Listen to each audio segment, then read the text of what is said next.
Gravée dans la mémoire collective, la tragédie du 4 août 2020 ne cesse de faire couler de l'encre.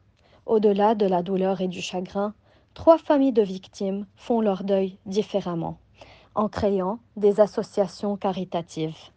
La première, l'association Elias Khouri, qui a été créée dans le but de soutenir les étudiants en architecture. Elle œuvre activement pour lever des fonds en mémoire d'Elias, victime du 4 août, qui voulait devenir architecte. The target is mainly the youth who wants to go into architecture because this is the aspiration of Elias. Elias was going to go to study, he wanted to study architecture.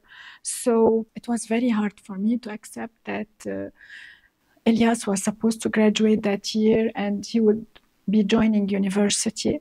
I thought that I will get his name into university and into architecture, as if I will feel like Elias went into architecture and he fulfilled his dream. We were unable to help everyone, and I feel so sad for that. But hopefully, when we start actual fundraising and we organize ourselves better, hopefully we will be able to do better. L'association Gaia Fudoulian, quant à elle, est née pour défendre les droits des animaux.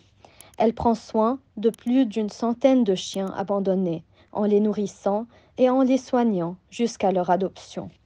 Les morts sont morts lorsqu'on ne te rappelle plus d'eux. L'association, c'est au nom de ma fille, Gaia Fudoulian. Gaia était une designer, un product designer, mais elle était une animal lover. Et j'ai basé cette association en sa mémoire pour garder son nom vivant, pour continuer sur tout ce qu'elle aimait faire. Pour sa part, la fondation Christelle Adem est consacrée à l'éducation des jeunes. Elle a jusqu'à présent financé la scolarité d'environ 140 élèves et restauré des établissements scolaires un peu partout au Liban.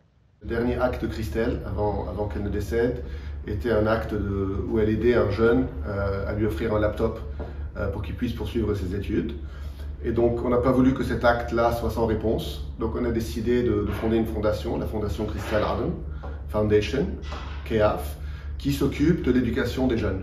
On cherche toujours des familles qui ont eu un accident dans la vie mais qui veulent continuer de s'en sortir. Donc c'est là où on intervient. Une chose à préciser, c'est que bien sûr les écoles et les élèves sont sur toute la superficie du Liban sans aucune distinction, que ce soit de religion, de race, etc.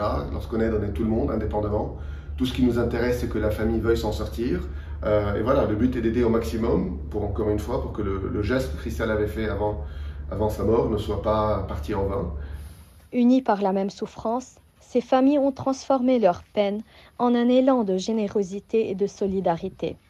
Par le biais de ces associations, elles honorent la mémoire de leurs enfants disparus, de sorte que leur nom ne soit jamais oublié.